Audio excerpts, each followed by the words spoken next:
মাদ্রাসা service কমিশনের পরীক্ষা হয়ে গেছে, আজ 3 মাস হয়ে গেল। ইতিমধ্যে অ্যান্সার লিস্ট পাবলিশড হয়ে গেছে, সেটা প্রাইমারি, আপার প্রাইমারি, আবার 9, 10, 11, 12 দুটোর ক্ষেত্রেই। এবং এই অ্যান্সার লিস্টের বিরুদ্ধে যদি ক্লেম করার থাকে তার জন্যও সুযোগ দেওয়া হয়েছে, এবং ফিজ কিন্তু বড্ড বেশি ছিল, 1000 টাকার ওপর। অনেকেই এখানে ক্লেম করেছেন এই 1000 টাকার বাঁধা পেরিয়ে, আবার অনেকেই করেননি। যারা শিওর থেকেছেন তারা করেছেন, আর যারা একটু শিওর কম ছিলেন বা ডাউট ফিল করছিলেন তারা এখানে করেননি। তো যাই হোক, অভিযোগ একটাই ছিল যে এখানে অ্যাপ্লিকেশন চার্জের থেকেও এখানে ক্লেম করার চার্জটা বড্ড বেশি। তো যাই হোক, সেটা কমিশন বুঝবে। আজকের এপিসোডে আমরা যে মেনলি ব্যাপারটা নিয়ে আলোচনা করব সেটা হলো যে 3 মাস হয়ে গেল মাদ্রাসা সার্ভিস কমিশনের পরীক্ষা হয়েছে, তার ইতিমধ্যে অবশ্য অ্যান্সার লিস্টও পাবলিশ করা হয়েছে, সেটা ভোটের আগে একটা, এবং সেই সঙ্গে ভোট পেরিয়ে গেলেও আমরা সকলেই ভেবেছিলাম, বিভিন্ন পত্রপত্রিকায়, বিভিন্ন সংবাদ মাধ্যমে, নিউজ চ্যানেলে আমরা জেনেছিলাম মাদ্রাসা সার্ভিস কমিশনের পরীক্ষা যেহেতু হয়ে গেছে, অ্যান্সার লিস্ট পাবলিশড হয়ে গেছে, ক্লেম করাও হয়ে গেছে, তাহলে রেজাল্ট হয়তো আমরা ভোটের রেজাল্টের পরেই পাবো, ভোটের ফলাফলের পরেই পাবো, বা ভোটের পরেই পাবো, সেরকম কিন্তু প্রত্যেকেরই মুখে মুখে আমরা শুনে আসছিলাম। কিন্তু দুঃখের বিষয়, এখনও পর্যন্ত ভোট মিটে গেছে 4 জুন, আর আজ হলো আপনার 20 জুন। তাহলে 16 দিন কেটে গেল, ভোটের পর্ব মিটে গেছে, এখনও পর্যন্ত মাদ্রাসার কোনো রকম নতুন আপডেট আর নেই।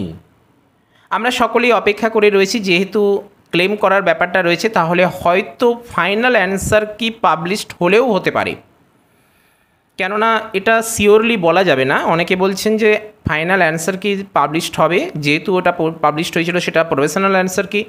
এ ব্যাপারে আপনারাও কমেন্ট করে জানাবেন যে ফাইনাল অ্যান্সার কি পাবলিশড হবে নাকি সরাসরি রেজাল্ট পাবলিশড হবে। যাই হোক, আমাদের সকলের লক্ষ্য থাকবে রেজাল্টের দিকে, এবং আমরা সকলেই কিন্তু অপেক্ষা করে রয়েছি ওই রেজাল্টের জন্য, কেননা রেজাল্টের ওপর ভিত্তি করেই কিন্তু পরবর্তী ইন্টারভিউয়ের আপডেটটা আসবে। কেননা এখানে এবারে যদি রেজাল্ট পাবলিশড হয়, কেননা এখানে তো আমাদের টেটও দিতে হয়নি, কিছুই দিতে হয়নি, ডাইরেক্ট মাল্টিপল টাইপের চয়েসের কোয়েশ্চেনে 90টা নম্বরের মধ্যে আমরা পরীক্ষা দিয়েছি, এবং সেই সঙ্গে নেগেটিভ মার্কস ফিল করতে হয়েছে, এবং সেই নেগেটিভের কারণে কিন্তু প্রচুর পরিমাণে ক্যান্ডিডেটের প্রচুর অভিযোগ রয়েছে। কেননা এই নেগেটিভ মার্কস কিন্তু খুব ভয়াবহ আকার ধারণ করেছে এবারের পরীক্ষায়, কেননা 2টো ভুল উত্তরের জন্য 1 নম্বর করে কাটা যাচ্ছে। প্রশ্ন যে খুব বেশি টাফ এসেছে তা নয়, প্রশ্ন কিছুটা লুজ এসেছে, তবে অনেক জায়গাতেই কিন্তু টাফ কোশ্চেন এসেছে, অর্থাৎ 90টার মধ্যে 30 থেকে 40টা সহজ প্রশ্ন এসেছে, তারপরেই কিন্তু প্রশ্নের কাঠিন্যমান ধীরে ধীরে বাড়তে থেকেছে, আর সেই জায়গাটাতেই কিন্তু নেগেটিভ মার্কস প্রধানভাবে ভয়ঙ্কর আকার ধারণ করেছে। তো যাই হোক, এখানে কাট অফ কত হবে সে ব্যাপারে আমরা বিগত এপিসোডে আলোচনা করেছি, কিন্তু কাট অফ কোন জায়গায় আলটিমেট দাঁড়াবে সেটা কিন্তু কেউই 100% শিওর করে বলতে পারবে না। কেননা আমরা ধারণা করতে পারি, আমরা যুক্তিসহ আলোচনা করতে পারি, ঠিক কথা, কিন্তু কাট অফ কেউই বলতে পারবে না আলটিমেট কোন জায়গায় থাকবে, কেননা যেহেতু নেগেটিভ মার্কস কতটা ভয়ঙ্কর আকার নিয়েছে সেটা আপনারা সকলেই জানেন, এবং কাট অফ কিন্তু অনেক উঁচুতেও থাকতে পারে, কেননা কম্পিটিশান প্রচুর বেশি, দীর্ঘ 8 থেকে 10 বছর নিয়োগ নেই, এসএলএসটি তো 8 বছর নিয়োগ নেই, আর সমস্ত কিছু বিপরগুলোই, আর সেই সমস্ত ব্যাপারগুলোই কিন্তু এসে ঢুকেছে মাদ্রাসার ভেতরে, কেননা দীর্ঘ 8-10 বছর নিয়োগ নেই, সমস্ত ক্যান্ডিডেট এর ভেতরে ঢুকে গেছে। ওদিকে প্রাইমারিতেও কিন্তু বিএডের ছেলেদেরকে কিংবা বিএডের ক্যান্ডিডেটদেরকে প্রবেশ করতে দেওয়া হচ্ছে না। যারা 2022-এ পাস করেছেন তাদেরকে কিন্তু এক কথায় বলা চলে ঘাড় ধাক্কা দিয়ে বের করে দেওয়া হয়েছে, হিসাব কিন্তু সেরকমই বলছে। তো যাই হোক, আমরা আজকের এপিসোডে যে মেনলি ব্যাপারগুলোর দিকে ফোকাস করার চেষ্টা করব সেটা হলো রেজাল্ট কবে বেরোতে পারে। দেখুন, একটা কথা প্রথমেই বলি, রেজাল্ট কবে বেরোতে পারে সেক্ষেত্রে বলতে গেলে এটা বলতে হয় যে ফাইনাল অ্যান্সার কি পাবলিশের সাথে সাথেই হয়তো রেজাল্ট এসে যেতে পারে, কিংবা ডাইরেক্ট রেজাল্ট এসে যেতে পারে। আমরা সকলেই চিন্তাভাবনা করেছিলাম ভোটের পরে রেজাল্ট পেয়ে যাবো হাতে, কিন্তু 16 দিন পেরিয়ে গেল, আজ 20 জুন, এখনও পর্যন্ত রেজাল্টের আপডেট নেই। তবে এটা ধারণা করা যাচ্ছে, চিন্তাভাবনা করা যাচ্ছে হয়তো এরকম কিছু হতে পারে, কেননা জুলাই মাসে রেজাল্টের সম্ভাবনা প্রবল রয়েছে। কেন রয়েছে সেটা বলবো, তবে যদি জুলাইয়ে না হয় তাহলে আগস্টে রেজাল্ট পাবলিশের সম্ভাবনা কিন্তু চরম।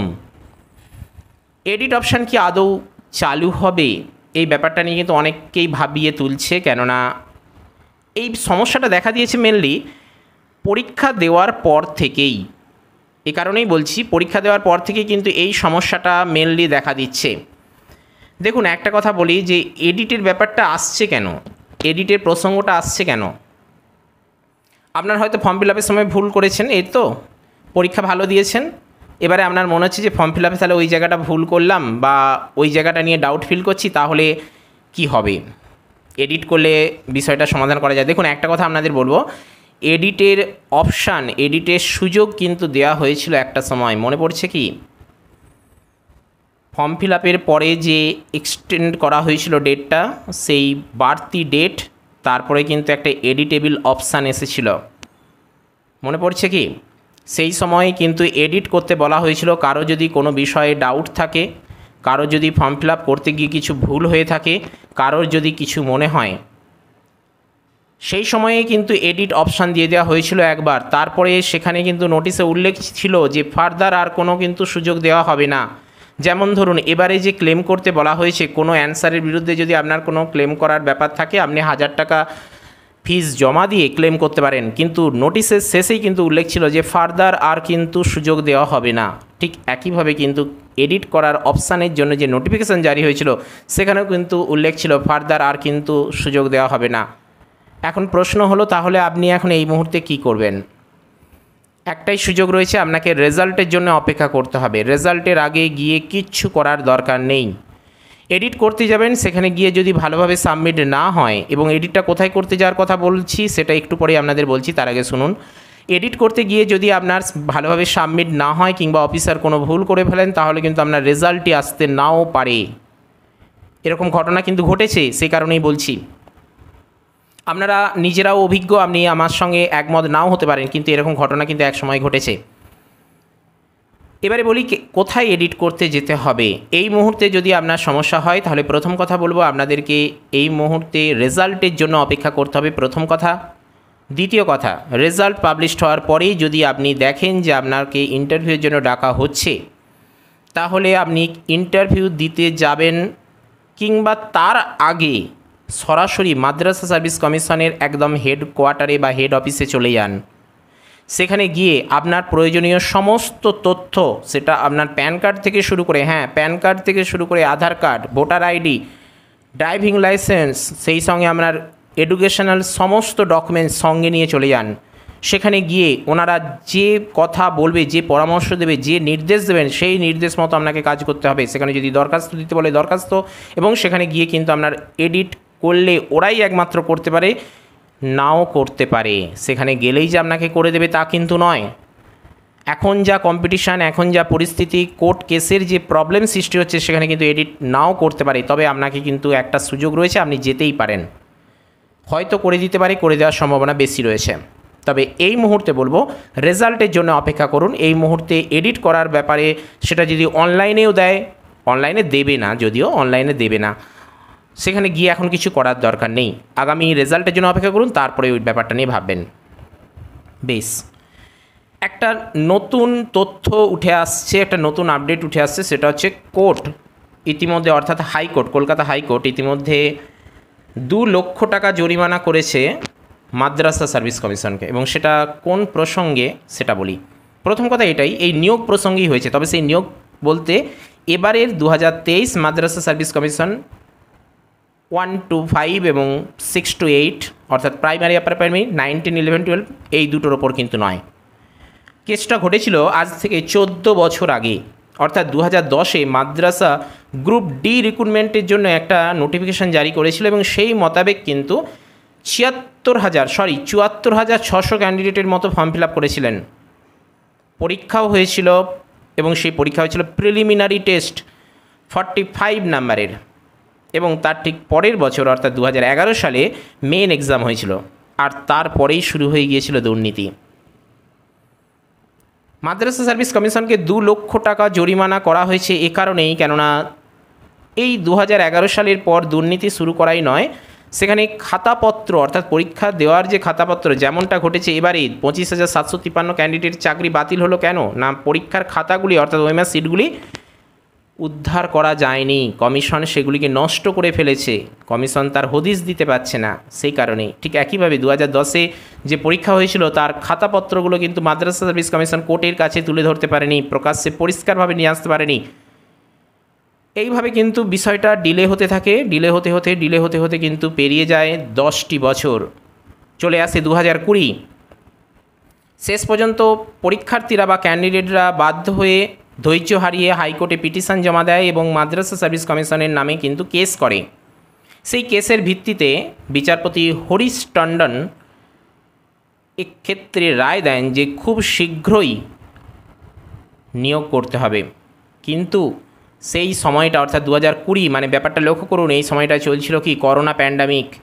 দীর্ঘ 2 বছর পরপর টানা 2 বছর কিন্তু স্কুল কলেজ বন্ধ ছিল। স্বাভাবিকভাবে এই সময় কোনো নিয়োগ প্রক্রিয়াও কিন্তু চালু ছিল না। আর ঠিক সেই সময় 2020তেই কিন্তু হাইকোর্ট থেকে এমন নির্দেশ, সেই সময়ে মাদ্রাসা সার্ভিস কমিশন এই ইস্যুটা দেখাতে থাকে করোনা প্যান্ডামিকের ব্যাপার নিয়ে। কিন্তু এই ইস্যু দেখিয়ে তারা নিয়োগ প্রক্রিয়াটা পেন্ডিং রেখে দিয়েছিল ঠিকই, কিন্তু অপরদিকে লুকিয়েছিল হাইকোর্টের অবমাননা। কেননা হাইকোর্ট একবার যখন রায় দিয়ে দিয়েছে, নির্দেশ দিয়ে দিয়েছে, নিয়োগ করার নির্দেশ জারি করেছে, ঠিক তখনই কিন্তু এই করোনা প্যান্ডামিক দেখিয়ে, ইস্যু দেখিয়ে মাদ্রাসা সার্ভিস কমিশন নিয়োগ করেনি। কিন্তু সেই মোতাবেক শেষ পর্যন্ত 2024 এই বছরই ভোটের পরেই বিচারপতি হরিশ টন্ডন চূড়ান্ত রায় দিলেন এবং সেক্ষেত্রে মাদ্রাসা সার্ভিস কমিশনকে 2 লক্ষ টাকা জরিমানা করলেন। তার প্রধান কারণের মধ্যে একটা রয়েছে কোর্ট অবমাননা। 3 মাসের মধ্যে রেজাল্ট পাবলিশ করার নির্দেশ দিলেন সেই সঙ্গে, এবং সেই সঙ্গে 2010-এর গ্রুপ ডি নিয়োগে যে দুর্নীতি, তার কারণেও কিন্তু 2 লক্ষ টাকা জরিমানা করলেন। 2020 হাইকোর্টের রায়কে অবমাননা কিন্তু এক চরম আকার ধারণ করেছে গত 4 বছর ধরে। এই সকল কারণে কিন্তু ইতিমধ্যে মাদ্রাসা সার্ভিস কমিশনকে 2 লক্ষ টাকা জরিমানা করা হয়েছে। এবারে আপনাদের বলি যে সামনে জুলাই মাসে বা আগস্ট মাসে রেজাল্ট আসার সম্ভাবনা কতটা সেটা আপনারা বুঝতে পারছেন। আমি কিন্তু কমিশনকে অশ্রদ্ধা করছি না, কমিশনকে ছোট করব না, সে সাহস আমার নেই, সে স্পর্ধা আমার মধ্যে নেই। যদি অজান্তে কিছু বলে থাকি তাহলে আপনারা আমাকে ক্ষমা করবেন। বিষয়টা এরকমই একটা ব্যাপার, সেটাই কিন্তু আপনাদের সামনে তুলে ধরার চেষ্টা করছি। এবারে আপনারাও যদি কিছু জেনে থাকেন, আপনাদের কিছু জানা থাকে, তাহলে কিন্তু অবশ্যই আপনারা কমেন্ট বক্সে জানাতে পারেন। এক্ষেত্রে বলি, যেহেতু কোর্ট থেকে এই রকম একটা চাপ আসছে, সেটা যদিও অন্য ব্যাপার নিয়ে 2010-এর গ্রুপ ডি নিয়োগ প্রক্রিয়া নিয়ে, তবুও এবারে 2023-এর রিক্রুটমেন্টের ব্যাপারে মাদ্রাসা কিন্তু তাহলে সেই জায়গা থেকে একটা চাপ ফিল করবে।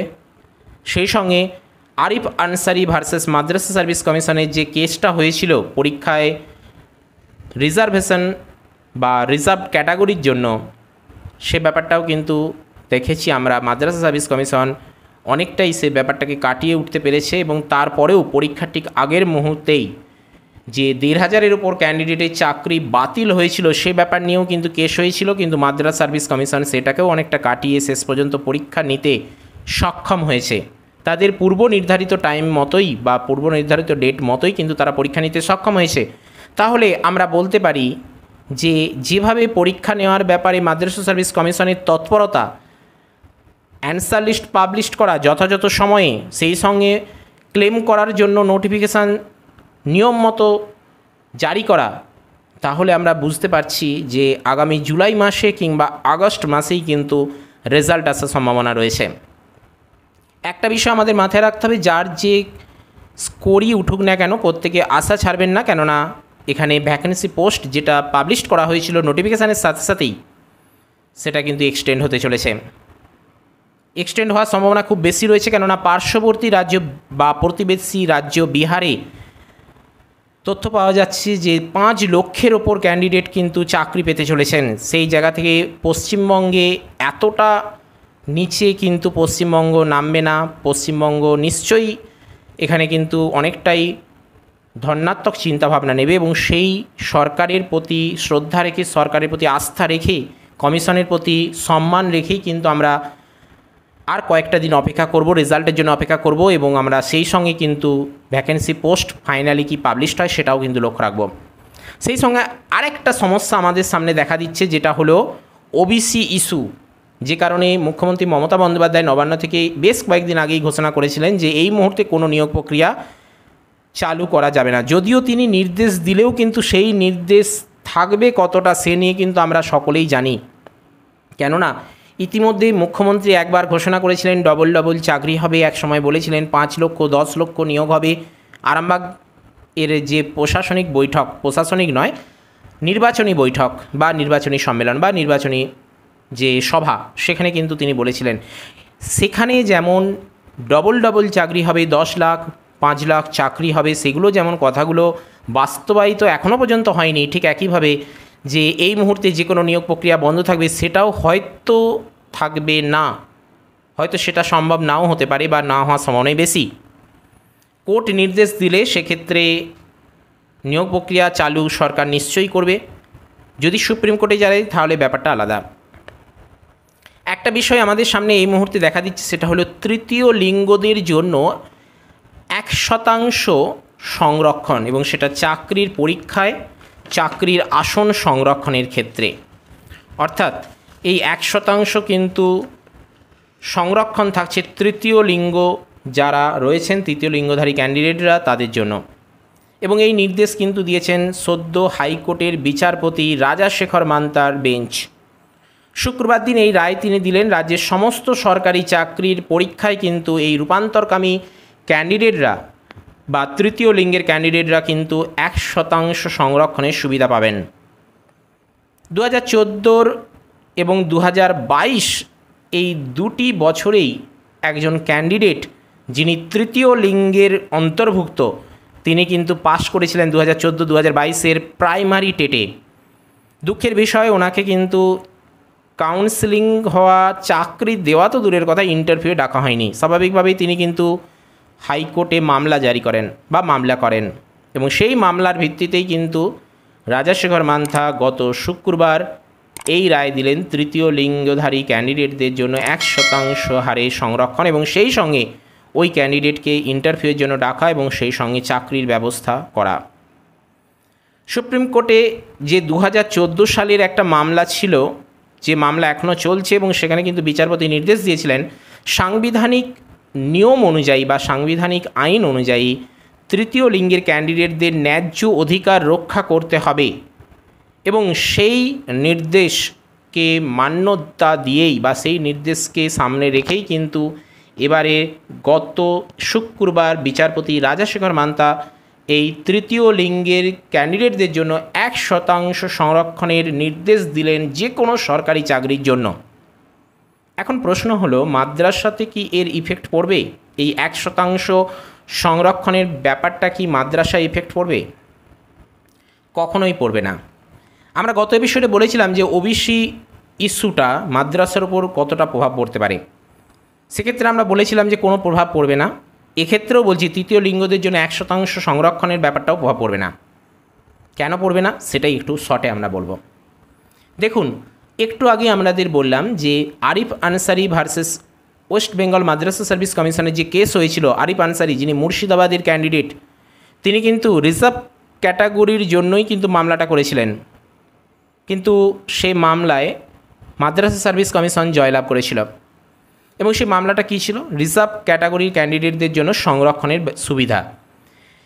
কিন্তু মাদ্রাসা সার্ভিস কমিশন একটা স্বশাসিত সংস্থা হওয়ার কারণে তারা যেহেতু এই রিজার্ভ বা সংখ্যাগরিষ্ঠ বা রিজার্ভ ক্যান্ডিডেট বা রিজার্ভ ক্যাটাগরির অন্তর্গত, তাহলে সেটার উপর আর নতুন করে কিন্তু রিজার্ভডেট হয় না। স্বাভাবিকভাবেই মাদ্রাসা সার্ভিস কমিশন এই এনসিটির যে রুলস রয়েছে রিজার্ভদের জন্য আসন সংরক্ষণ, সেই নিয়ম তারা মানতেও পারে, নাও মানতে পারে। এই নিয়মের মধ্যে থাকার কারণে মাদ্রাসা সার্ভিস কমিশন আরিফ আনসারির কাছে জয়লাভ করে। তাহলে এই ওবিসি ইস্যু কিংবা তৃতীয় লিঙ্গের ক্যান্ডিডেটদের জন্য 1% হারে সংরক্ষণ, এই ব্যাপারটা তো তাহলে মাদ্রাসার ক্ষেত্রে থাকছে কি? আপনারা নিজেরাও অভিজ্ঞ। তৃতীয় লিঙ্গের ব্যাপারে কি বলা যায় বা তৃতীয় লিঙ্গের ব্যাপারে কি হতে চলেছে, কি হওয়ার সম্ভাবনা রয়েছে, সেটা আপনারা কিন্তু নির্দ্বিধায় কমেন্ট বক্সে জানাবেন। আপনাদের কমেন্টের অপেক্ষায় থাকব। তবে একটা কথা আমরা যেটা তথ্য পাচ্ছি, তৃতীয় লিঙ্গের 1% হারে সংরক্ষণ কিংবা ওবিসি ইস্যু কিংবা SC ST OBC A OBC B যাই বলুন না কেন, কোনো ক্যাটাগরি কিন্তু এখানে কার্যকরী হবে না, মান্যতা থাকবে না, এখানে কিন্তু সুযোগ সুবিধা থাকবে না। এখানে ওভারঅল জেনারেল কেমন, সকলেই কিন্তু ইন জেনারেল হিসেবেই মর্যাদা পাবেন, ইন জেনারেল হিসেবেই কিন্তু কম্পিটিশান হবে, ইন জেনারেল হিসেবেই কিন্তু এখানে প্রার্থীদের বাছাই করা হবে চাকরির জন্য। তো এই হলো আজকের মেন আলোচনা। যে সকল প্রসঙ্গগুলো ইতিমধ্যে সকলের মনে ঘুরে বেড়াচ্ছে, আপনারা কমেন্ট করছেন, সেগুলো নিয়েই আজকে একটু সংক্ষিপ্তই বলুন কিংবা বিস্তারিতই বলুন, সাজানোভাবেই বলুন বা অগোছলোভাবেই বলুন, একটু আলোচনা করার চেষ্টা করলাম। এই ব্যাপারে আপনাদের অভিমত কী, আপনারা এই ব্যাপারে কী চিন্তাভাবনা করছেন, কি বলতে চাইছেন, কি মন্তব্য করতে চাইছেন, কি পরামর্শ দিচ্ছেন, নির্দ্বিধায় কমেন্ট বক্সে জানান। সেই সঙ্গে ভিডিওটিকে একটি লাইক, প্রয়োজনের সাথে শেয়ার এবং চ্যানেলে নতুন এসে থাকলে অবশ্যই সাবস্ক্রাইব করে অল নোটিফিকেশানটি অন করুন, কেননা আপনাদের উৎসাহই আমাদের এগিয়ে চলার একমাত্র পাথেয়। তো চলুন আজ আপাতত এই পর্যন্তই। নম্বর 2 দেখা হচ্ছে পরের এপিসোডে। জয় হিন্দ, বন্দে মাতরম।